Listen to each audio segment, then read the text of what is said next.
मैं साफ साफ मरा भी नहीं था, फिर भी पूरे 1000 साल अंडरवर्ल्ड में बिता दिए। किंग यमा मुझे अपना ब्रदर कहते थे। वार्डन ब्लैक और वार्डन व्हाइट मुझे बिग ब्रदर बुलाते थे। यहाँ तक कि ऑनैक्स हेड और हॉर्स फेस भी इस बात पर झगड़ते रहते थे कि मेरा स्टीड कौन बनेगा। इसकी वजह सिर्फ एक थी, मैंने कभी शिकायत नहीं की, कभी अपने काम से पीछे नहीं हटा। हर दिन मैं पूरे अंडरवर्ल्ड की सफाई करता रहा, लेकिन आज सब खत्म हो चुका था क्योंकि मैंने अंडरवर्ल्ड की हर एक जगह पर चेक इन पूरा कर लिया था। अब बस सफलतापूर्वक रीइंकार्नेशन होना बाकी था। उसके बाद मैं बाकी सभी लोगों से पूरे 10,000 साल आगे की शुरुआत करने वाला था। इसलिए मैं सीधे किंग यमा के पास गया और अंडरवर्ल्ड के ऑफिशियल पद से अपना रेजिग्नेशन सौंप दिया। किंग यमा ने लाइफ एंड डेथ रजिस्टर बंद किया और सामने खड़े युवा को देखते हुए बोले, इथन, तुमने पूरे 1000 साल तक अंडरवर्ल्ड की सेवा की है। बिना किसी शिकायत के तुमने अनगिनत हिडन मेरिट जमा किए हैं। इस बार तुम्हारा रीइंकार्नेशन एक कल्टीवेटर फैमिली में होगा। अगर तुम्हारा दिल स्थिर रहा और तुम लगातार कल्टीवेशन करते रहे तो तुम्हारे सामने महान फॉर्चून इंतजार कर रही है। मैंने सम्मान से झुककर कहा, धन्यवाद किंग यामा। बाहर से मैं पूरी तरह शांत था, लेकिन अंदर ही अंदर खुशी से झूम रहा था। आखिरकार ऑक्स हेड और हॉर्स फेस मुझे ब्रिज ऑफ फॉरगेटिंग तक लेकर पहुंचे। वहां ग्रैनी ली थी, पहले से मेरा इंतजार कर रही थी। मुस्कुराते हुए उन्होंने कहा, एथन, सुना था कि तुम आज आने वाले हो, इसलिए तुम्हारे लिए मैंने सूप में थोड़ा एक्स्ट्रा स्पेशल इंग्रेडिएंट डाला है। ऊपर से इसे 3 घंटे और सिमर भी किया है। अब इसे पी लो और बिना किसी बोझ के अपनी नई जिंदगी की तरफ बढ़ जाओ। इतना कहकर उन्होंने मेरे हाथ में सुनहरे रंग का एक कटोरा थमा दिया। मैं मुस्कुराया और बोला, अरे ग्रैनी लेथ, सिर्फ सूप बनाना ही काफी नहीं था क्या? उसमें कुछ एक्स्ट्रा भी मिला दिया? क्या आपको डर है कि कहीं मैं आप तीनों को याद न रख लूं? मैंने सूप ऑफ फॉरगेटिंग हाथ में लिया और अपने तीनों पुराने दोस्तों की तरफ देखा। उन्हें छोड़कर जाना सच में आसान नहीं था। मैंने गहरी सांस ली और कहा, दोस्तों, इस विदाई के बाद मैं एक कहीं ज्यादा विशाल दुनिया की ओर जा रहा हूँ। इतना कहकर मैंने पूरा कटोरा एक ही बार में कई बड़े घूंटों में खाली कर दिया। अगले ही पल मेरी आंखें धुंधली पड़ गईं और ऐसा लगा जैसे मेरी आत्मा ही खो गई हो। लेकिन यह सब सिर्फ एक एक्ट था। असल में इससे पहले ब्रिज ऑफ फॉरगेटिंग पर चेक इन करने के बाद मुझे एक अनमोल ट्रेजर मिला था, एवरमाइंड एलिक्सिर। जब तक ये एलिक्सिर मेरे शरीर में मौजूद था, दुनिया का कोई भी सूप ऑफ फॉरगेटिंग मेरी यादों को मिटा नहीं सकता था। यानी मेरी पिछली जिंदगी की हर एक मेमोरी पूरी तरह सुरक्षित थी और मैं उन्हें अपने अगले जन्म तक साथ लेकर जाने वाला था। अचानक नदी के ऊपर 7 रंगों से चमकता हुआ एक विशाल पैसेज दिखाई दिया। मेरा शरीर रोशनी की एक किरण में बदल गया और मैं सीधे रीइंकार्नेशन पैसेज के अंदर समा गया। एवरलास्टिंग रेल्म के प्राचीन एशवुड क्लैन के एक शांत पेविलियन में एल्डर इयॉन अपनी लंबी सफेद दाढ़ी सहलाते हुए धीरे धीरे बोले,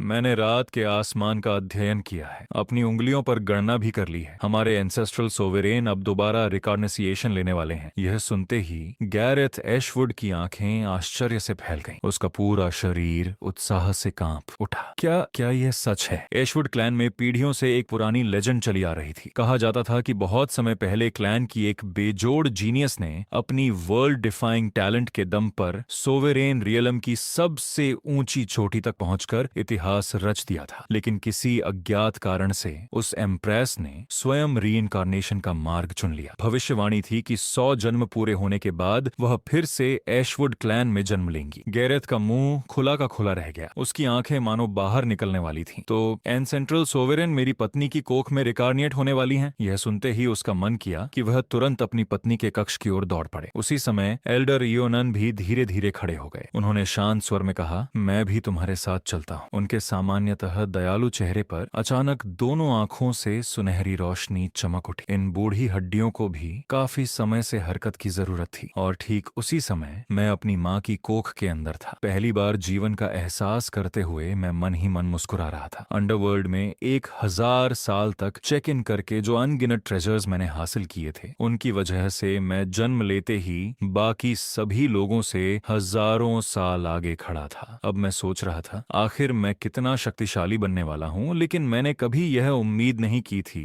कि ठीक मेरे सामने एक छोटी सी बेबी गर्ल भी मौजूद होगी। मेरे ठीक सामने आंखें बंद किए गहरी नींद में एक बेबी गर्ल तैर रही थी। तो इस बार मेरी एक लिटिल सिस्टर भी है। मैंने मन ही मन मुस्कुराते हुए सोचा, कोई बात नहीं, आगे की यात्रा में साथ रहेगा। उसे चैन से सोते देखकर मैंने अपना ध्यान प्रिमोडियल सेराफिम बॉडी के साथ फ्यूजन शुरू करने पर लगा दिया। न जाने कितना समय बीत गया। तभी माँ की कोख में सो रही वह बेबी गर्ल धीरे धीरे अपनी आंखें खोलती है। 100 जन्मों की लंबी यात्रा पूरी करने के बाद अब उसे कोई भी सोवेरेन पाथ पर दोबारा कदम रखने से नहीं नहीं रोक सकता था। इटर्नल सोवेरेन समस्त सृष्टि की सर्वोच्च शासक और 3 रियम्स की वास्तविक मास्टर थी। पिछले 1 लाख वर्षों की सारी तैयारी सिर्फ उसी मुकाम तक पहुंचने के लिए थी। इस जन्म में उसे पूरा विश्वास था कि वह फिर से इटर्नल सोवेरेन बनेगी। ऑनरोरा एशवुड ने बगल में नजर डाली। उसके पास ही एक बेबी बॉय मौजूद था। वह कुछ पल के लिए हैरान रह गई। इस बार मेरा एक लिटिल ब्रदर भी है, उसने इसकी बिल्कुल उम्मीद नहीं की थी। धीरे धीरे समय बीतता गया। लगभग 1 महीना गुजर गया। बर्थिंग चैम्बर के अंदर 7-8 मिडवाइव्स भाग दौड़ में लगी हुई थीं। तभी अंदर से एक आवाज आई, बधाई हो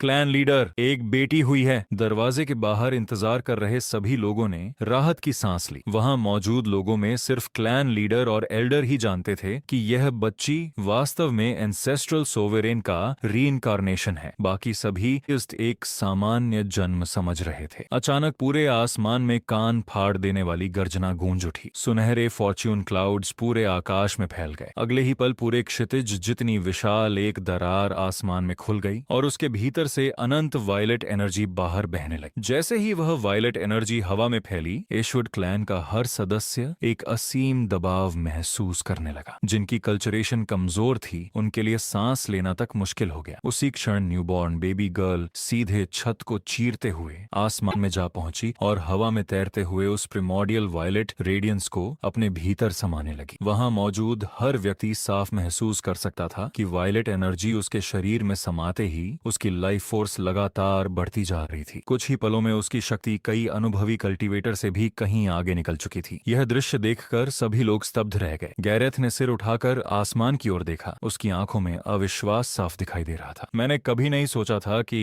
एंसेस्ट्रल सोवेरेन का पुनर्जन्म स्वयं प्रिमोर्डियल वायलेट रेडियंस को आकर्षित कर लेगा। आखिर ऐसा कौन सा मॉन्स्टर्स टैलेंट चाहिए होता है? जब प्रिमोर्डियल वायलेट रेडियंस पूरी तरह उसके शरीर में समा गई, तभी बर्थिंग चैम्बर के अंदर से एक और बच्चे के रोने की तेज आवाज सुनाई दी। एक मिडवाइफ आंगन की ओर भागती हुई चिल्लाई, बधाई हो क्लेन लीडर, इस बार एक बेटा हुआ है। गैरेथ जोर से हंस पड़ा। आश्चर्य की बात यह थी कि वह एंसेस्ट्रल सोवेरेन के जन्म से भी ज्यादा खुश था। आखिर चाहे एंसेस्ट्रल सोवेरेन का टैलेंट कितना भी हेवन डिफाइंग क्यों ना हो, उसका दर्जा उससे कहीं ऊपर था। उसे हमेशा उनके आदेश मानने पड़ते। लेकिन यह बेबी बॉय वही था जो एशवुड क्लैन की विरासत का असली उत्तराधिकारी बन सकता था। चाहे उसके टैलेंट का स्तर कुछ भी निकले, गैरेथ ने मन ही मन ठान लिया कि वह अपने बेटे को पूरी सृष्टि का सबसे शक्तिशाली अस्तित्व बनाकर रहेगा। लेकिन जैसे ही उसके मन में यह विचार आया, तभी पहले से भी कहीं ज्यादा भयानक गर्जना पूरे आकाश में गूंज उठी। इस बार पूरी धरती और आसमान एक साथ कांप उठे। सिर्फ उस आवाज को सुनकर ही क्लैन के कई सदस्य डर के मारे जमीन पर गिर पड़े। अगले ही पल आसमान फिर से फट गया। इस बार 100,000 मील लंबी एक विशाल दरार पूरे आकाश में फैल गई। उस दरार के भीतर से एक के बाद एक हजारों फीट ऊंचे जायंट्स बाहर निकलने लगे। कुछ सेलेस्टियल सोवेरेंस थे जिनके शरीर दिव्य प्रकाश से घिरे हुए थे, जबकि कुछ डीमन गॉड्स थे जिनके चारों ओर अंधकारमय पावर उफान मार रही थी। पूरे आकाश में 10,000 से भी अधिक सेलेस्टियल्स और फाइंड्स खड़े थे। सोवेरेंस और डीमन गॉड्स सितारों की तरह हर दिशा में फैले हुए थे। उनका भयानक प्रेशर इतना भारी था कि मानो स्वयं हवा भी कराहने लगी हो। पूरे एवरलास्टिंग रेल्म में जो हर्मिट्स और शक्तिशाली कल्टीवेटर्स हजारों वर्षों से सिक्लूजन में थे, वे सभी उसी क्षण इन सेलेस्टियल्स और जैसे ही सेलेस्टियल्स और फींड्स प्रकट हुए,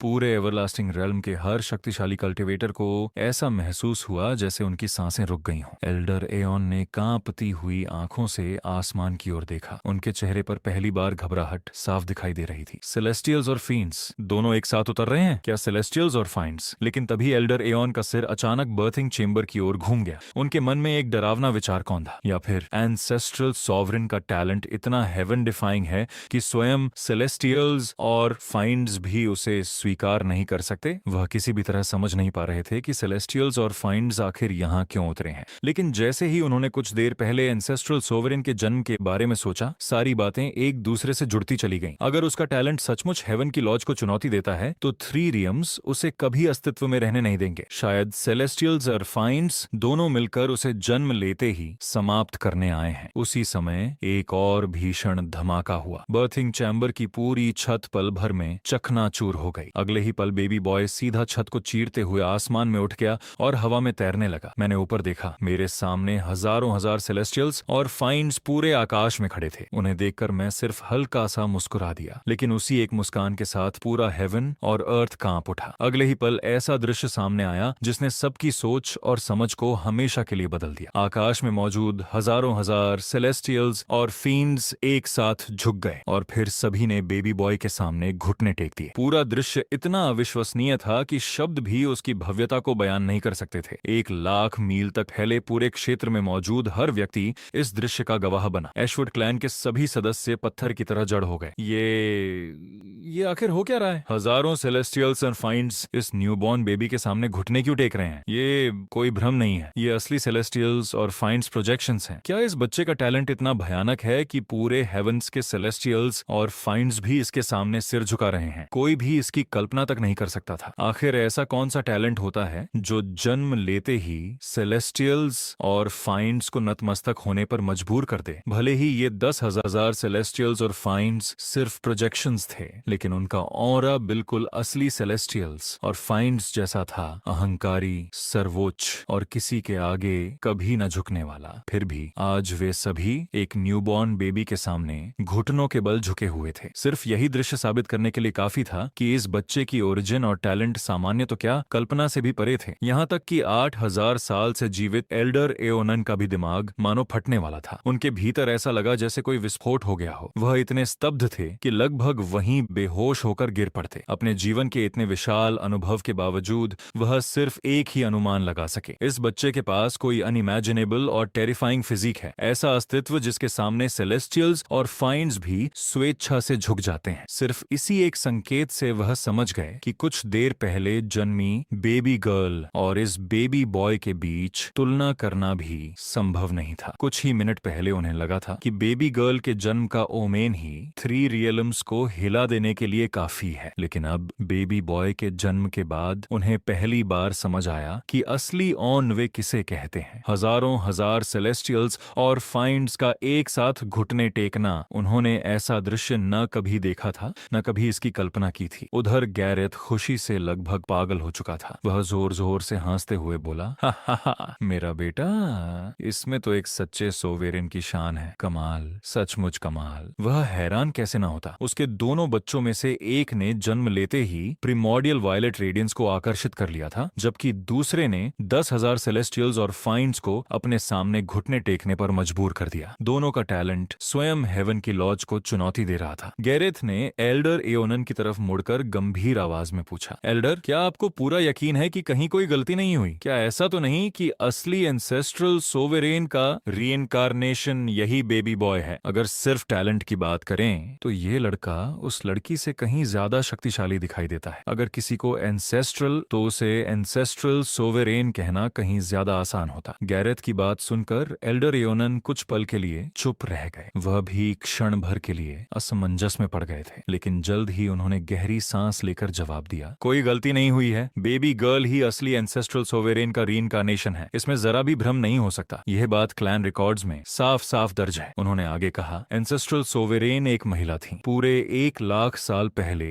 उन्होंने एम्परस के रूप में 3 रियलम्स पर राज किया था। उनका नाम था एम्प्रेस ऑनरोरा। आज भी पुरानी पीढ़ी के बहुत से लोग उनका नाम सम्मान के साथ याद करते हैं, और एंसेस्ट्रल श्राइन के सामने वाले प्लाजा में आज भी उनकी एक विशाल प्रतिमा खड़ी है, जो ठीक 1 लाख साल पहले की एम्प्रेस ऑरोरा के रूप में बनाई गई थी। ऐसे में गलती होने का सवाल ही नहीं उठता। यह सुनते ही गैरेथ के होंठ फड़क उठे, उसका सिर चकराने लगा। उसने कभी नहीं सोचा था कि एंसेस्ट्रल सोवेरेन ने 1 लाख साल तक जिस पुनर्जन्म की तैयारी की, उसी जन्म में एक न्यूबॉर्न बेबी बॉय उसकी चमक पूरी तरह फीकी कर देगा। अगर ऑरोरा को कभी यह सच्चाई पता चली तो शायद वह गुस्से से आग बबूला हो जाएगी। उधर बर्थिंग चैम्बर की छत में बना विशाल छेद अब साफ दिखाई दे रहा था। बाहर का पूरा दृश्य अंदर से नजर आ रहा था। ऑनरोरा अपने कपड़ों में लिपटी हुई आसमान में घुटने टेके खड़े हजारों सेलेस्टियल्स और फाइंड्स को देख रही थी। उसकी आंखें आश्चर्य से लगभग बाहर निकल आईं। क्या ये प्रिमोर्डियल सेराफिम बॉडी है? पिछले 1 लाख वर्षों में ऑरोरा ने अनगिनत एंशिएंट रिकॉर्ड्स का अध्ययन किया था। वह अच्छी तरह जानती थी कि 3 रियलम्स में कुल 36,000 प्रसिद्ध कल्टीवेशन बॉडीज मौजूद हैं, और उन सभी में पहले स्थान पर था प्रिमोर्डियल सेराफिम बॉडी। यह ऐसा फिजिक था जो चाहे सेलेस्टियल पाथ चुने या फाइंड पाथ, दोनों में सर्वोच्च शिखर तक पहुंच सकता था। अनादिकाल से लेकर आज तक इसका कोई मुकाबला नहीं था। ऑनरोरा ने अपने छोटे भाई की ओर देखा और मन ही मन कड़वी मुस्कान के साथ बोली, तो मेरे लिटिल ब्रदर के पास सचमुच प्रिमोर्डियल सेराफिम बॉडी है। उसने कभी कल्पना भी नहीं की थी कि 1 लाख साल की तैयारी के बाद भी वह हार जाए, और वह भी जन्म लेते ही पूरी तरह। लेकिन अगले ही पल उसने खुद को संभाला। भले ही मैं फिजिक के मामले में हार गई हूं, लेकिन आखिरकार तुम्हारी अचीवमेंट्स कभी मेरी बराबरी नहीं कर पाएंगी। ऑरोरा को अपने ऊपर पूरा भरोसा था। उसने इस जन्म की तैयारी पूरे 1 लाख वर्षों तक की थी। प्रिमीडियल अर्थ कोर और सोवेरेन अर्थ बोन तो सिर्फ शुरुआत थे। आगे चलकर उसके लिए अनगिनत ट्रेजर्स और दुर्लभ अपॉर्चुनिटीज पहले से तैयार थीं, जिन्हें वह अपने शरीर के साथ फ्यूज करने वाली थी। और सबसे अनमोल चीज, उसके पास 1 लाख वर्षों का कल्चरेशन एक्सपीरियंस था। ऐसी चीज जिसकी बराबरी कोई न्यूबॉर्न कभी नहीं कर सकता। यह सोचते ही ऑरोरा का मन काफी हल्का हो गया। लेकिन ठीक उसी समय मैंने फिर से चेक इन कर लिया, वहीं बर्थिंग चैम्बर के अंदर। इस बार मुझे इनाम में मिली एक बोतल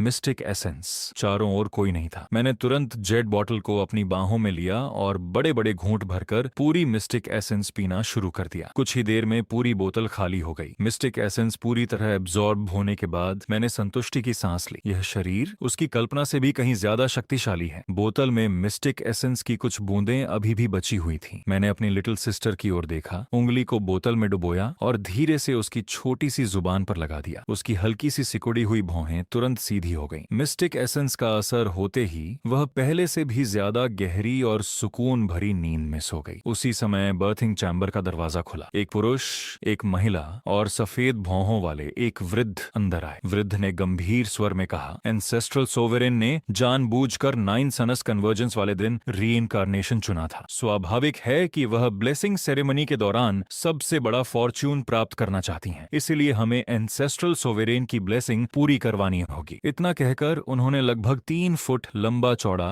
एक विशाल पत्थर बाहर निकाला। जैसे ही मीरा आशुड ने उस पत्थर से निकलती स्पिरिचुअल एनर्जी महसूस की, वह अवाक रह गई। पूरे हेवन के नीचे इतना बड़ा मटन फैट स्पिरिट जेड भी हो सकता है। स्पिरिट जेड एक अत्यंत कोमल और सौम्य जेड था, जिसके भीतर प्रचुर मात्रा में स्पिरिचुअल एनर्जी भरी रहती थी। यदि किसी न्यूबॉर्न के शरीर से इसे लगातार स्पर्श कराया जाए तो धीरे धीरे और बिना किसी शोर के स्पिरिट जेड एक न्यूबॉर्न के कॉन्स्टिट्यूशन को रिफाइन करता है। एक साधारण मर्टल बॉडी भी समय के साथ एक चुने हुए प्रोडिजी के शरीर में बदल सकती है। इतना विशाल स्पिरिट जेड मिलना अपने आप में बहुत बड़े फॉर्च्यून की निशानी था। लेकिन अगले ही पल मैंने देखा, मेरी लिटिल सिस्टर को उसी स्पिरिट जेड के ऊपर लिटा दिया गया। मैं मन ही मन बड़बड़ाया, मेरा टैलेंट उससे कहीं ज्यादा है। फिर पहले स्पिरिट जेड वही क्यों एब्जॉर्ब करेगी? कहीं मेरे फादर को यह तो नहीं लगता कि मैं उनका असली बेटा ही नहीं हूँ? स्पिरिट जेड रखने के बाद क्लैन लीडर और एल्डर दोनों कमरे से बाहर चले गए। अब कमरे में सिर्फ मीरा एशवुड रह गई थी, जिन्हें हम दोनों बच्चों की देखभाल की जिम्मेदारी सौंपी गई थी। उन्होंने मुझे आंखें बंद किए सोता हुआ समझा। कुछ देर बाद वह भी थक कर पास ही लेट गईं। जैसे ही उनकी सांसें एक समान और गहरी होने लगीं, मैंने धीरे धीरे अपनी आंखें खोल दी। मेरी नजर सीधे स्पिरिट जेड पर जा टिकी। अंडरवर्ल्ड में चेक इन करते समय मुझे एक और अनमोल ट्रेजर मिला था, सेलेस्टियल ड्यू। उसकी कीमत स्पिरिट जेड से भी 100 गुना ज्यादा थी। लेकिन एक समस्या थी, सेलेस्टियल ड्यू की एनर्जी बेहद उग्र और शक्तिशाली थी। एक न्यूबॉर्न का शरीर उसे सीधे एब्जॉर्ब नहीं कर सकता था। इसलिए मेरी योजना साफ वाक थी। पहले स्पिरिट जेड एब्जॉर्ब करके अपने कॉन्स्टिट्यूशन को मजबूत करूंगा, उसके बाद ही सेलेस्टियल ड्यू का इस्तेमाल करूंगा। फिलहाल लिटिल सिस्टर का थोड़ा सा हिस्सा ले लेता हूँ, बाद में लौटा दूंगा। मैंने अपना गोल मटोल छोटा सा हाथ बढ़ाया और स्पिरिट जेड के किनारे पर जोर से धक्का दिया। टुक, एक छोटा सा टुकड़ा तुरंत टूटकर अलग हो गया। मैंने बिना देर किए उसे उठाया और सीधे मुंह में डालकर निकल गया। जैसे ही स्पिरिट जेड मेरे पेट में पहुंचा, वह तुरंत एक प्रचंड एनर्जी स्ट्रीम में बदल गया और पूरे शरीर में फैलने लगा। उसकी एनर्जी मिस्टिक एसेंस से भी सैकड़ों गुना अधिक शक्तिशाली थी। पलक झपकते ही 1 घंटा बीत गया। मेरे शरीर के भीतर एक चमक उभरने लगी। धीरे धीरे वह एक मानव आकृति का रूप लेने लगी। उस आकृति का बायां हिस्सा सुनहरे रंग का था और दायां हिस्सा गहरे काले रंग का। यही था सेराफिम बॉडी, आधा सेलेस्टियल आधा फाइंड। गोल्डन भाग सेलेस्टियल का प्रतीक था, जबकि ब्लैक भाग फाइंड का। फिलहाल यह सिर्फ एक धुंधली आउटलाइन थी। जिस दिन यह पूरी तरह ठोस आकृति में बदल जाएगी, उसी दिन सेराफिम बॉडी माइनर कंप्लीशन तक पहुंच जाएगा। मैंने होंठ चाटे और मुस्कुराया। वाह, ये स्पिरिट जेड तो कमाल का स्वाद देता है। एक टुकड़ा और सही। इतना कहकर मैंने फिर से अपना छोटा सा हाथ स्पिरिट जेड के दूसरे कोने पर जोर से दबाया। क्रैक!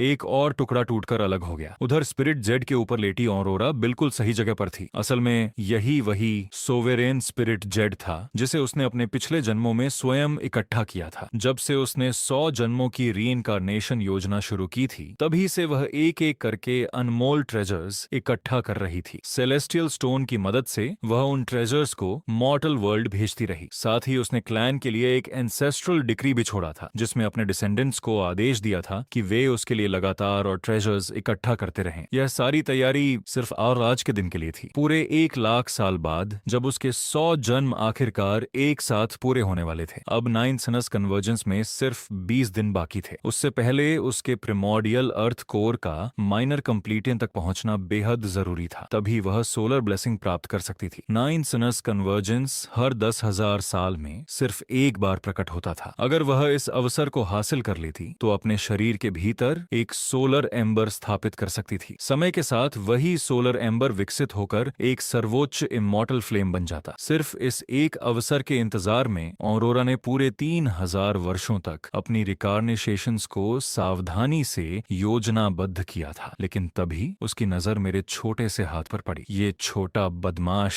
इस सोवेरेन स्पिरिट जेड को चुराने की हिम्मत भी कर रहा है। मैंने आराम से स्पिरिट जेड का एक और टुकड़ा तोड़ा और बिना किसी झिझक के उसे सीधे मुंह में डाल लिया। ऑरोरा ने तुरंत स्पिरिट जेड के उसी कोने की ओर देखा। वहां अब मुट्ठी जितना बड़ा गड्ढा बन चुका था। साफ दिखाई दे रहा था कि उसका अच्छा खासा हिस्सा खा लिया गया था। यह दृश्य देखते ही एम्प्रेस का गुस्सा 7वें आसमान पर पहुंच गया। इतने वर्षों की तैयारी के बाद अब उसका खुद का सोवेरेन स्पिरिट जेड उसकी आंखों के सामने कोई दूसरा खा रहा था और वह कुछ भी नहीं कर सकती थी। उसका मन हुआ कि वहीं उसी पल गुस्से से फट पड़े। प्राचीन डेजोलेट हेवन रियलम में भी इतने विशाल आकार का स्पिरिट जेड मिलना बेहद दुर्लभ था। ऑरोरा ने योजना बनाई थी कि अगले 20 दिनों के भीतर इसी स्पिरिट जेड की मदद से अपने प्रिमोर्डियल अर्थ कोर को माइनर कंप्लीशन तक पहुंचाएगी। उसके बाद धीरे धीरे इसे एब्जॉर्ब करके अंततः ग्रेट कंप्लीशन हासिल करेगी। लेकिन अब उसका लिटिल ब्रदर जितना भी स्पिरिट जेड खा रहा था, उतना ही हिस्सा हमेशा के लिए उसके हाथ से निकल रहा था। यह तो दिन दहाड़े चोरी थी। एक एम्प्रेस होने के नाते वह कैसे अपनी ही मेहनत से जुटाया हुआ ट्रेजर किसी छोटे से शरारती बच्चे के हाथों लुटता हुआ देख सकती थी। मैंने उसकी तरफ आज देखा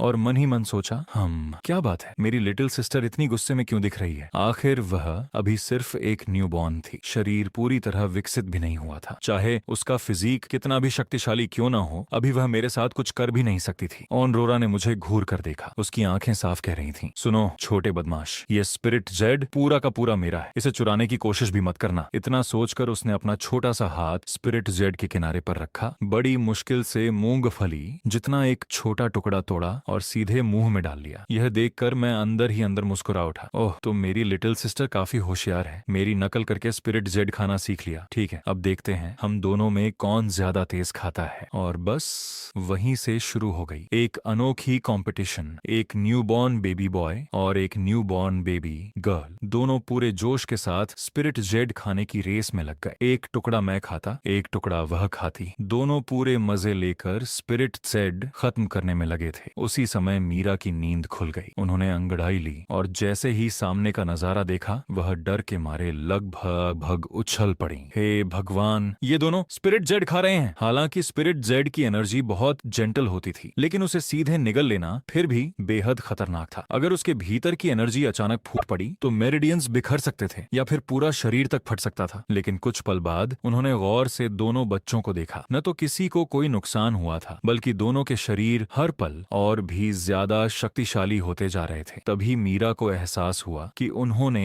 इन दोनों बच्चों के फिजिक को कितनी बुरी तरह अंडर एस्टिमेट किया था। इनके शरीर उनकी कल्पना से भी कहीं अधिक असाधारण थे। उन्होंने खुद स्पिरिट जेड का एक टुकड़ा तोड़ा, उसे मूंगफली जितने छोटे छोटे हिस्सों में बांटा और मेरे पास रख दिया। मुस्कुराते हुए बोली, लो बेटा आराम। मीरा मेरी ओर देखती ही रह गईं। उनके चेहरे पर ऐसा सदमा था कि कुछ पल के लिए उनकी सांसें तक रुक गईं। यह डिवाइन बॉडी का माइनर कंप्लीशन है। उन्होंने अविश्वास से मुझे देखा। इतने कम समय में इसका डिवाइन बॉडी इस स्तर तक पहुंच गया। यह गति सचमुच अविश्वसनीय थी। बेशक ये सब स्पिरिट जेड की वजह से ही संभव हुआ था। अगर स्पिरिट जेड न होता तो इतने कम समय में मैं कभी भी ऐसी उपलब्धि हासिल नहीं कर सकता था। उधर ऑरोरा ने मेरे शरीर से निकलती ऑरा को महसूस किया। जैसे ही उसने मेरी ओर देखा, वह गुस्से से लगभग पागल हो गई। तुमने मेरे सोवेरेन स्पिरिट जेड का इतना बड़ा हिस्सा खा लिया। मैं तुम्हें छोड़ूंगी नहीं। असल में यही स्पिरिट जेड उसके प्रिमोडियल अर्थ कोर को ग्रेट कंप्लीशन तक पहुंचाने की सबसे बड़ी उम्मीद था, लेकिन अब मैं उसका इतना बड़ा हिस्सा खा चुका था कि जो थोड़ा बहुत बचा था वह शायद उसके लिए पर्याप्त भी नहीं रहेगा। यह सोचते ही कभी 3 रियम्स पर राज करने वाली महान एम्प्रेस गुस्से के मारे वहीं बेहोश हो गई। मैंने अपनी लिटिल सिस्टर की तरफ देखा। अरे इसे क्या हुआ? मेरी लिटिल सिस्टर अचानक बेहोश क्यों हो गई? मैंने कुछ देर सोचा, फिर खुद ही जवाब दे दिया, लगता है मेरी जबरदस्त प्रेजेंस से डर गई होगी। आखिर अभी तो न्यूबॉर्न ही है, कुछ समझती भी नहीं होगी। डर जाना बिल्कुल स्वाभाविक है। इतना सोचकर मैं फिर आराम से बिस्तर पर वापस लेट गया। फिर मेरी नजर दोबारा स्पिरिट जेड पर पड़ी। पहले वह बिल्कुल एक बड़े चौकोर पत्थर जैसा था, लेकिन अब उसकी हालत ऐसी थी जैसे कई चूहों ने मिलकर उसे कुतर डाला हो। एक छोटा सा कोना टूटा हुआ था, वह ऑरोरा का काम था, जबकि बीच का विशाल हिस्सा वह पूरी तरह मेरी मेहनत का नतीजा था। आखिर मेरा फिजिक उससे कहीं ज्यादा शक्तिशाली था, इसलिए मैं स्पिरिट जेड उससे कई गुना तेजी से एब्जॉर्ब कर पा रहा था। मैं करवट बदलकर बिस्तर के किनारे तक रेंगता हुआ पहुंचा, फिर स्पिरिट जेड से एक और बड़ा टुकड़ा तोड़ लिया। पहले जब मैं उसे एब्जॉर्ब कर रहा था, ऑरोरा हर बार मूंगफली जितना छोटा टुकड़ा खाती थी, जबकि मैं बटेर के अंडे जितने बड़े टुकड़े आराम से निगल जाता था। और अब जो नया टुकड़ा मैंने तोड़ा वह तो सीधे मुर्गी के अंडे जितना बड़ा था, यानी पहले वाले टुकड़ों से भी 4-5 गुना बड़ा। अब मेरा डिवाइन बॉडी माइनर कंप्लीशन तक पहुंच चुका था। मेरे शरीर का हर पहलू पहले से 100 गुना अधिक शक्तिशाली हो गया था। साथ ही मेरी एब्जॉर्प्शन स्पीड भी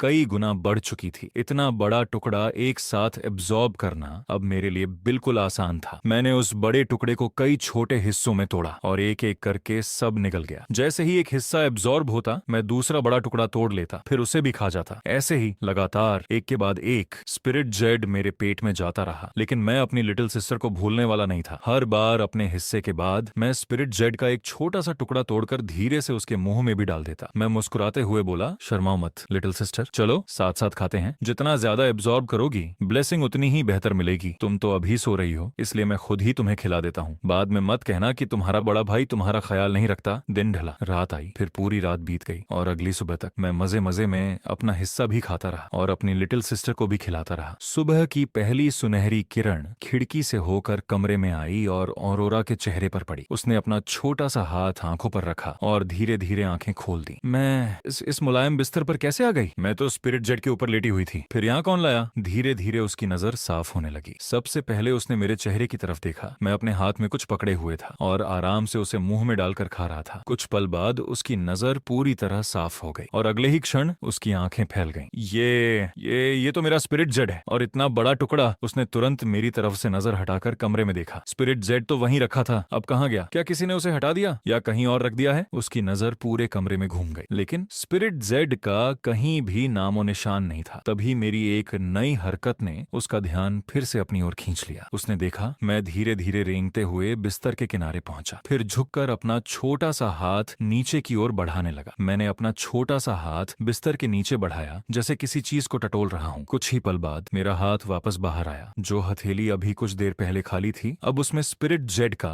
एक विशाल टुकड़ा था। ऑरोरा की आंखें तुरंत उस पर टिक गईं। वो वही स्पिरिट जेड है। मेरे हाथ में पकड़ा हुआ टुकड़ा लगभग आधे बंद जितना बड़ा था। मैंने बिना किसी हिचकिचाहट के उसे मुंह में डाला और कुछ ही कौरों में पूरा निकल गया। ऑरोरा पूरी तरह जड़ हो गई। पिछले पूरे 2 दिनों में उसने जितना स्पिरिट जेड एब्जॉर्ब किया था, लगभग उतना ही मैंने एक ही बार में खा लिया। जिस ट्रेजर को पाने के लिए उसने अनगिनत प्रयास किए थे, जिसे उसने अपने प्रिमोडियल अर्थ कोर को विकसित करने के लिए संभाल कर रखा था, आज वही ट्रेजर इस छोटे से बदमाश को और भी शक्तिशाली बना रहा था। वह घबराकर बिस्तर के किनारे तक रेंगती हुई पहुंची, फिर नीचे झांका, लेकिन काश उसने नीचे देखा ही न होता, क्योंकि जैसे ही उसकी नजर स्पिरिट जेड पर पड़ी, वह पूरी तरह स्तब्ध रह गई। जो स्पिरिट जेड पहले पूरे 3 फुट का विशाल चौकोर पत्थर था, अब लगभग पूरी तरह गायब हो चुका था। सिर्फ आधा फुट जितना एक छोटा सा हिस्सा बचा था। बाकी सब मैं आराम से खा चुका था। ऑरोरा के मन में एक ही चीख गूंज उठी, मेरा स्पिरिट जेड, मुझे मेरा स्पिरिट जेड वापस दो। महान एम्प्रेस का खून गुस्से से खौल उठा। गुस्सा सीधा उसके सिर पर चढ़ गया और अभी कुछ ही पल पहले होश में आई ऑरोरा एक बार फिर गुस्से के मारे बेहोश हो गई। मैंने उसकी तरफ देखा और हैरानी से सोचा, अरे अभी तो उठी थी, फिर दोबारा बेहोश कैसे हो गई? मैंने अपनी छोटी सी उंगली हल्के से झटक दी। अगले ही पल मेरी स्टोरेज रिंग से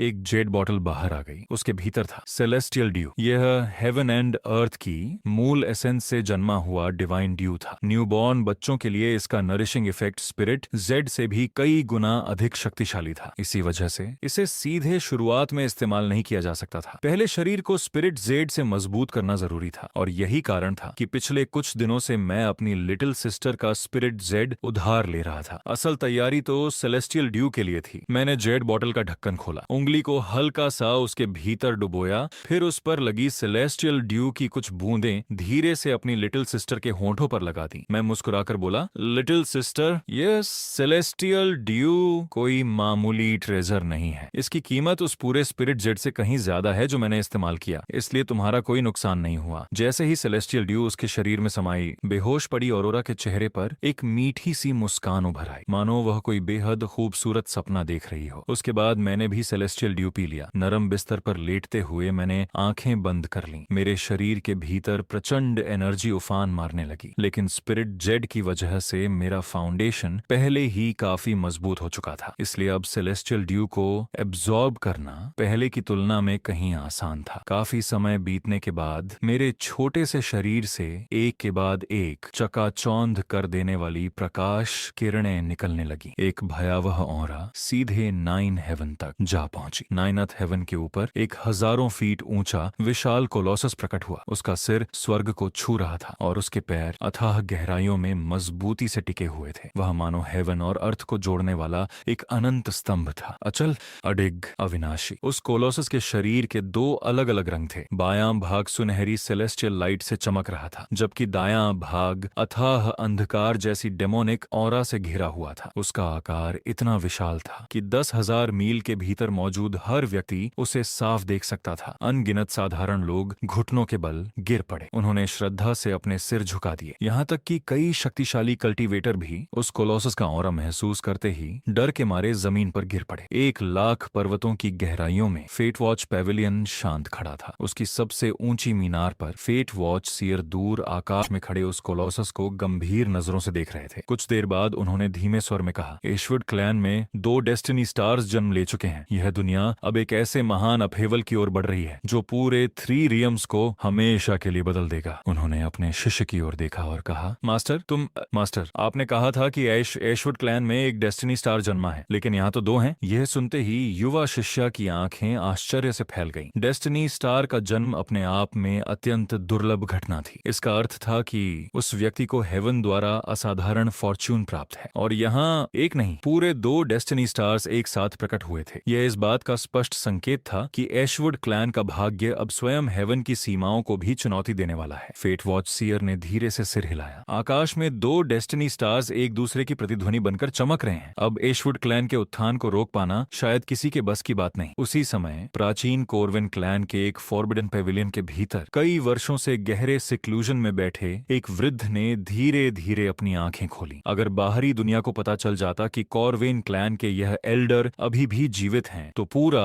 3 रेल्म्स स्तब्ध रह जाता। उन्होंने दूर से उस विशाल कोलोसस की ऑरा महसूस की। अगले ही पल उनकी आंखों की पुतलियां सिकुड़ गईं। क्या ये लेजेंडरी प्रिमोडियल सेराफिम बॉडी हो सकता है? लेकिन यह एवरलास्टिंग रियलम में कैसे प्रकट हुआ? उन्होंने अपने पूरे जीवन में प्रिमोडियल सेराफिम बॉडी का नाम केवल एक एंशियंट टेक्स्ट में पढ़ा था। उस डिवाइन बॉडी के बारे में बस कुछ बिखरे हुए अंश ही दर्ज थे। अगर उसकी सबसे विशिष्ट पहचान सेलेस्टियल और फाइंड का एक ही शरीर में सह अस्तित्व न होती, तो शायद वह इसे पहचान भी नहीं पाते। उन्होंने फिर उस हजारों फीट ऊंचे प्रोजेक्शन को देखा। इतना विशाल प्रोजेक्शन, क्या प्रिमोडियल सेराफिम बॉडी पहले ही ग्रेट कंप्लीशन तक पहुंच चुका है? यह सोचते ही उन्होंने गहरी ठंडी सांस ली। फिर उन्होंने ऊंची आवाज में पुकारा, क्लेन लीडर कहाँ है? फॉरबिडन चैम्बर के बाहर तुरंत एक आवाज आई, ग्रीटिंग्स एल्डर स्काईरीच। एल्डर स्काईरीच ने गंभीर स्वर में पूछा, क्या तुम्हें उस विशाल प्रोजेक्शन की ओरिजिन पता है? इतने वर्षों तक वह सिक्लूजन में रहे थे। आज अगर उनकी कल्चरेशन ट्रांस टूटी थी तो सिर्फ उस कोलोसस की भयावह ऑनरा की वजह से। जूलियन कॉर्वेन ने सिर झुकाकर उत्तर दिया, अगर मेरा अनुमान सही है तो वह प्रोजेक्शन एशवुड क्लैन से आया है। यह सुनते ही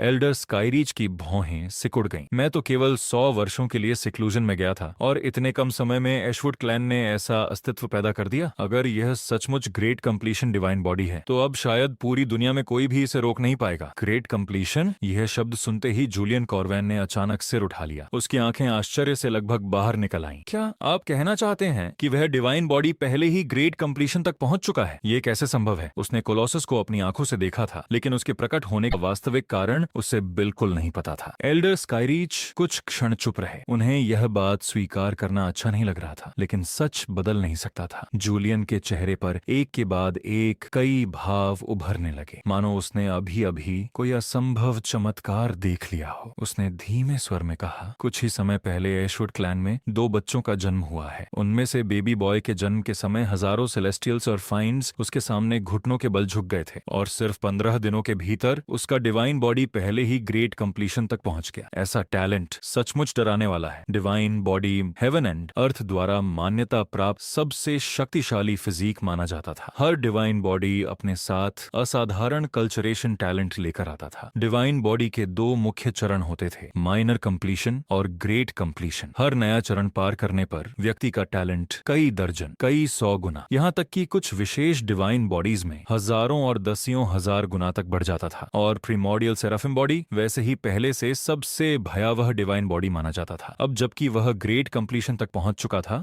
उसकी वास्तविक शक्ति कितनी होगी, इसकी कल्पना करना भी लगभग असंभव था। क्या कहा? सिर्फ 15 दिन? एल्डर स्काईरीच के चेहरे पर गहरा अविश्वास छा गया। उनकी आंखें सदमे से फैल गईं, पूरा शरीर कांपते हुए एल्डर स्काईरीच धीमी आवाज में बोले, मैंने हमेशा सोचा था कि इस स्तर के डिवाइन बॉडी को ग्रेट कंप्लीशन तक पहुंचाने में दशकों बल्कि सदियां लग जाएंगी, लेकिन मैंने सपने में भी नहीं सोचा था कि यह काम जन्म के मुश्किल से 15 दिनों के भीतर कोई न्यूबॉर्न कर देगा। जूलियन ने कुछ पल सोचा, फिर गंभीर स्वर में पूछा, एल्डर, क्या हमें मौका मिलते ही उस बेबी बॉय को समाप्त कर देना चाहिए? कॉरवैन क्लैन और एशवुड क्लैन दोनों ही प्राचीन ब्लड लाइन्स थे। सदियों से उनके बीच टकराव और प्रतिस्पर्धा चलती आ रही थी। ऊपर से भले ही दोनों क्लैन शांत दिखाई देते हों, लेकिन भीतर की दुश्मनी कभी खत्म नहीं हुई थी। अब जब एशवुड क्लैन में इतना हेवन डिफाइंग टैलेंट वाला डिवाइन चाइल्ड पैदा हो चुका था, अगर उसे यूं ही बढ़ने दिया गया तो भविष्य में वही कोरवेन क्लैन के लिए सबसे बड़ा खतरा बन सकता था। बिल्कुल नहीं, एल्डर स्काईरीच ने तुरंत हाथ उठाकर उसे रोक दिया। इतने कम समय में प्रिमोडियल सेराफिम बॉडी को पूरी तरह विकसित कर लेना, यह साधारण बात नहीं है। इस बच्चे पर असाधारण फॉर्च्यून का आशीर्वाद है। कोरवेन क्लैन को उससे दुश्मनी नहीं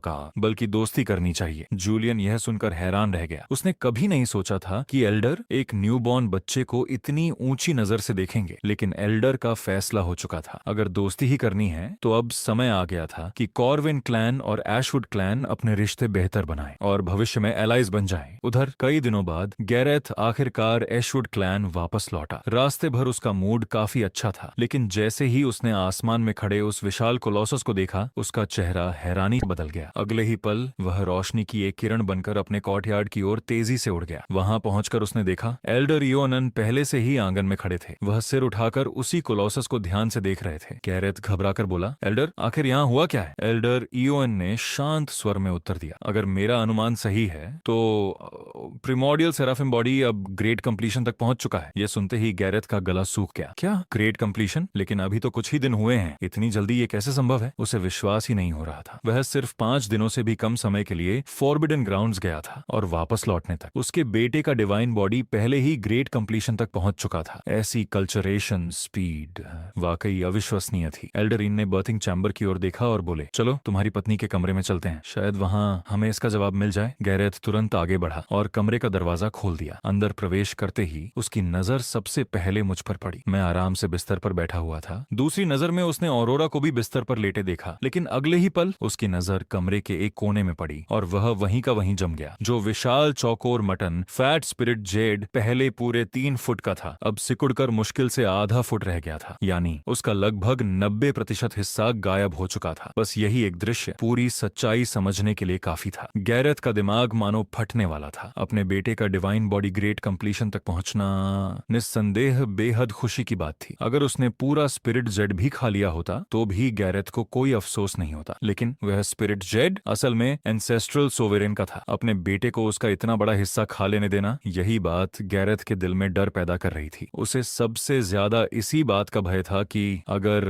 भविष्य में एंसेस्ट्रल सोवेरेन को यह सब पता चल गया तो उनका गुस्सा आखिर किस पर निकलेगा? ऑन रोरा, जिसने 100 जन्मों तक रीइंकार्नेशन लेकर पूरे 1 लाख वर्षों तक कल्चरेशन की थी, जिसकी शक्ति स्वयं हेवन तक पहुंचती थी, क्या एक न्यूबॉर्न बेबी बॉय कभी उसके सामने टिक पाएगा? भले ही अब मेरे प्रिमोडियल सेराफिम बॉडी ने ग्रेट कंप्लीशन हासिल कर लिया था और भविष्य में मेरी ग्रोथ स्पीड ऑन रोरा से कहीं तेज होने वाली थी, फिर भी गैरेथ के मन में यही विश्वास था कि मैं भविष्य में कभी भी एंसेस्ट्रल सोवेरेन की बराबरी नहीं कर पाऊंगा। उधर एल्डर इयोन भी पहली बार पूरी तरह असमंजस में पड़ गए। उन्होंने गहरी सांस ली और अपना हाथ माथे पर रख लिया। पिछले कुछ दिनों से एल्डर इयोन के मन में एक अजीब सी बेचैनी बनी हुई थी, लेकिन गैरेथ बाहर गया हुआ था और कमरे में सिर्फ मीरा ही दोनों बच्चों की देखभाल कर रही थी। उन्हें दूध पिलाना, सुलाना और हर छोटी बड़ी जिम्मेदारी निभानी पड़ रही थी। ऐसे में एल्डर इयोन को अकेले उनके कमरे में जाना उचित नहीं लगा। किसी ने भी यह कल्पना नहीं की थी कि सिर्फ कुछ ही दिनों में इतनी बड़ी घटना घट जाएगी। सच कहें तो एक एल्डर होने के नाते मेरे डिवाइन बॉडी का ग्रेट कंप्लीशन तक पहुंच जाना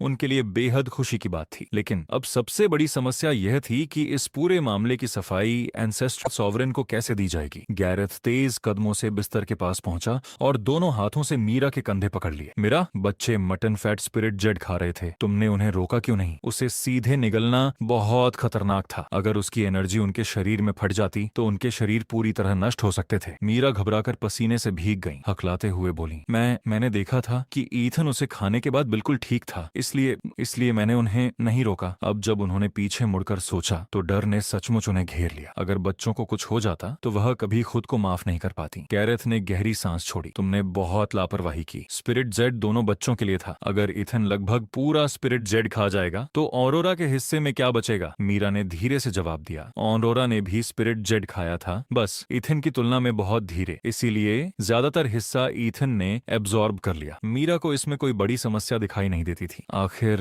एक माँ होने के नाते उनका झुकाव स्वाभाविक रूप से मेरी ओर थोड़ा ज्यादा था। गैरेथ कुछ कहना चाहता था, लेकिन अंत में उसने सिर्फ एक लंबी सांस ली और एल्डर योनन के साथ कमरे से बाहर निकल गया। बाहर आते ही उसने चिंतित स्वर में पूछा, एल्डर, अब क्या करें? स्पिरिट जेड का सिर्फ थोड़ा सा हिस्सा बचा है जो एंसेस्ट्रल सोवेरेन के लिए रखा गया था। मेरे बेटे के लिए तो ये अच्छी बात है, लेकिन एंसेस्ट्रल सोवेरेन को हम क्या जवाब देंगे? एल्डर योनन ने गहरी सांस ली। उनकी सफेद भौहें चिंता से सिकुड़ गईं। फॉरबिडन ग्राउंड्स के ट्रेजर वॉल्ट में अभी भी कुछ ऐसे ट्रेजर्स मौजूद हैं जो न्यूबॉर्न बच्चों के लिए उपयुक्त हैं। उनका प्रभाव स्पिरिट जेड जितना अच्छा नहीं है, लेकिन फिलहाल हमें उन्हीं से काम चलाना होगा। बस यही उम्मीद है कि एंसेस्ट्रल सोवेरेन। इतना कहकर वह कुछ पल के लिए चुप हो गए। सोचने वाली बात भी यही थी। पूरे 100 जन्मों तक रीइंकार्नेशन लेने वाली 3 रियलम्स की सबसे शक्तिशाली एंसेस्ट्रल सोवेरेन एक न्यूबॉर्न बेबी बॉय से स्पिरिट जेड खाने की रेस तक नहीं जीत पाई। अगर यह बात कभी बाहर फैल गई तो जो लोग कभी एंसेस्ट्रल सोवेरेन को जानते थे वे शायद हंस हंस कर लौटपोट हो जाते। अब करने के लिए ज्यादा कुछ बचा भी नहीं था। गैरेथ ने खुले दरवाजे से कमरे के अंदर झांका। उसकी नजर जमीन पर पड़े स्पिरिट जेड के बचे हुए छोटे से टुकड़े पर गई। उसने धीरे से कहा, लगभग 10वां हिस्सा अभी भी बचा हुआ है। शायद इतना एंसेस्ट्रल सोवेरेन के प्रिमोर्डियल अर्थ कोर को माइनर कंप्लीशन तक पहुंचाने के लिए काफी होगा और 9 सनस कन्वर्जेंस ब्लेसिंग में अभी आधा महीना बाकी है। उम्मीद है तब तक समय मिल जाएगा। आखिर 9 सनस कन्वर्जेंस का दिन स्वयं एंसेस्ट्रल सोवेरेन ने चुना था। उसे किसी भी कीमत पर मिस नहीं किया जा सकता था। दोनों को पूरा विश्वास था कि इतनी दूर की योजना बनाने वाली एंसेस्ट्रल सोवेरेन ने निश्चित रूप से और भी कई तैयारियां पहले से कर रखी होंगी। इस बार वह निश्चित रूप से सोलर ब्लेसिंग प्राप्त करेंगी और सोलर एम्बर भी हासिल कर लेंगी। कुछ देर तक विचार विमर्श करने के बाद दोनों फिर से कमरे के अंदर लौट आए। कमरा काफी बड़ा था। उसके भीतर 3 बिस्तर लगे हुए थे। अब तक दोनों बच्चे बीच वाले बिस्तर पर साथ सोते थे, जबकि मीरा खिड़की के पास वाले बिस्तर से उनकी देखभाल करती थी। गैरेथ ने धीरे से ऑनरोरा को अपनी बाहों में उठाया और कमरे के सबसे अंदर दीवार से लगे बिस्तर पर लिटा दिया। फिर उसने जमीन पर बचा हुआ स्पिरिट जेड उठाया और उसे कमरे के एक कोने में रख दिया। उसने दृढ़ स्वर में कहा, अब से दोनों बच्चे अलग अलग सोएंगे। स्पिरिट जेड का जो थोड़ा सा हिस्सा बचा है वह मी पूरा का पूरा ऑनरोरा का होगा। अब ईथन को इसका एक भी टुकड़ा नहीं खाने देना है। वैसे भी ईथन का डिवाइन बॉडी अब ग्रेट कंप्लीशन तक पहुंच चुका है। अब उसे स्पिरिट जेड की जरूरत नहीं रही। बच्चों का अभी अभी जन्म हुआ था। चाहे उनके पास कितने भी शक्तिशाली डिवाइन बॉडीज क्यों न हो, उन्हें बाकी बच्चों की तरह धीरे धीरे ही बड़ा होना था। फर्क सिर्फ इतना था कि डिवाइन बॉडी की वजह से उनका विकास सामान्य बच्चों की तुलना में कहीं तेज होने वाला था और कल्चरेशन का रास्ता भी उनके लिए कहीं आसान रहने वाला था। गैरेथ ने मीरा की ओर देखते हुए कहा, मीरा, तुम ईथन का पक्ष लेना बंद करो। ऑनरोरा भी हमारी बेटी है, उसे भी स्पिरिट जेड एब्जॉर्ब करने का पूरा अधिकार है। मीरा ने हल्के से सिर हिलाया। ठीक है, चिंता मत कीजिए, मैं अब दोनों बच्चों का बराबर ध्यान रखूंगी। गैरेथ मुस्कुराते हुए मेरे बिस्तर के पास बैठ गया। उसने प्यार से मेरे सिर पर हाथ फेरा और बोला, इतना